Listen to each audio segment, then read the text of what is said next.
Radio Classique, l'invité de l'économie. Il est 7h50, mon invité ce matin, donc l'ancienne présidente du MEDEF. Bonjour Laurence Parisot. Bonjour. Merci d'avoir accepté notre invitation. Qu'est-ce que vous devenez, si je puis me permettre, aujourd'hui, Laurence Parisot ? Je ne deviens pas, j'ai toujours été et je reste chef d'entreprise. J'anime mon entreprise l'IFOP, qui est une entreprise qui a une activité tout à fait passionnante puisque nous sommes par définition au contact de la société. Nous avons pour mission d'en prendre la mesure tous les jours, que ce soit sous l'angle de l'électeur ou du consommateur. Du consommateur, par exemple, qui aimerait bien pouvoir acheter dans des magasins de bricolage le dimanche. Sujet d'actualité, effectivement. Réunion ce matin à Matignon d'urgence pour évoquer ce dossier du travail dominical. Qu'est-ce que vous en pensez aujourd'hui ? La réglementation, la loi bride l'activité économique en France ? C'est un sujet sur lequel j'ai réfléchi longuement et il est évident qu'il faut libérer les choses et permettre le travail le dimanche beaucoup plus facilement que cela n'est permis aujourd'hui. La loi de 2009 est une loi beaucoup trop complexe, très difficile à appliquer d'une manière lisible pour tout le monde.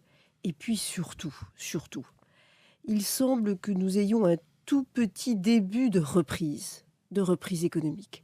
Alors que faut-il faire dans ces circonstances-là ? Il faut encourager la reprise, il faut permettre, il faut autoriser, il faut favoriser. Il ne faut surtout pas contrôler, interdire, empêcher. Là, on est dans une circonstance exceptionnelle où des salariés veulent travailler, les chefs d'entreprise veulent ouvrir leur entreprise, des consommateurs veulent acheter. C'est ubuesque de vouloir freiner, empêcher, limiter tout cela. Bon, vous avez l'impression que Pierre Gattaz, votre successeur, défend aussi avec autant de verve que vous ce dossier parmi d'autres ? Vous savez, je trouve qu'il est très injuste de chercher à juger, à évaluer les responsables publics au bout de quelques semaines, quelques mois à peine de leur prise de fonction. Moi, ce que je constate, c'est que nous sommes très nombreux sur le sujet de l'ouverture du dimanche à dire simplifions les choses, permettons à la croissance de se développer. C'est un enjeu purement économique.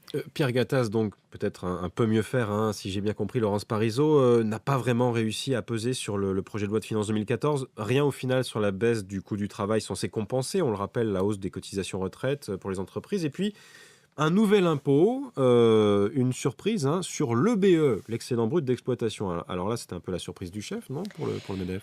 Ce n'est pas du tout acceptable, cette taxe sur l'excédent brut d'exploitation. Néanmoins, je voudrais revenir sur le budget pour l'année 2014, car il y a des choses très favorables aux entreprises dans ce budget, et ce n'est peut-être pas assez dit, assez compris. Premièrement, l'IFA, qui est un impôt payé par les entreprises qui ne gagnent pas d'argent, l'IFA va disparaître. Impôt forfaitaire. L'impôt forfaitaire annuel, qui était payé par les entreprises qui ne gagnent pas d'argent, cet impôt va disparaître. Deuxièmement, dans ce budget pour 2014, on va revenir à une fiscalité sur la cession d'actions qui va être dans la norme de la fiscalité européenne, peut-être même un peu plus favorable que ce qu'on avait connu à une certaine époque.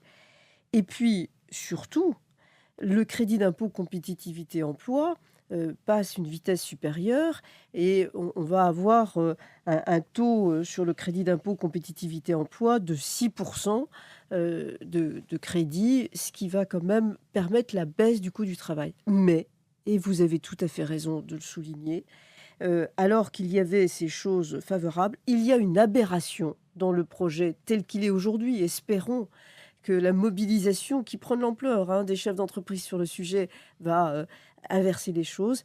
Il y a une aberration avec cette taxe sur l'excédent brut d'exploitation. C'est une aberration parce qu'il n'y a pas pire pour limiter l'investissement, pour le freiner, qu'une telle fiscalité. Laurence Parisot, vous vous intéressez de près à la politique. Il y a 2 ans, vous aviez écrit un livre très critique sur le Front National, Un piège bleu marine. Aujourd'hui, toute la classe politique, droite et gauche, semble tétanisée par l'extrême droite. Comment jugez-vous la situation ? Elle est préoccupante. Il faut que tout le monde comprenne que le Front National a vraiment son origine dans le pire de la pensée de l'extrême droite ou des extrêmes droites françaises. Et ce qui est préoccupant, c'est de voir à quel point beaucoup d'acteurs politiques français aujourd'hui tombent dans le piège proposé par Marine Le Pen. Le livre que j'ai écrit avec Rose Laprelle s'appelait d'ailleurs Le piège bleu marine. On le voit dans le dossier terrible des Roms.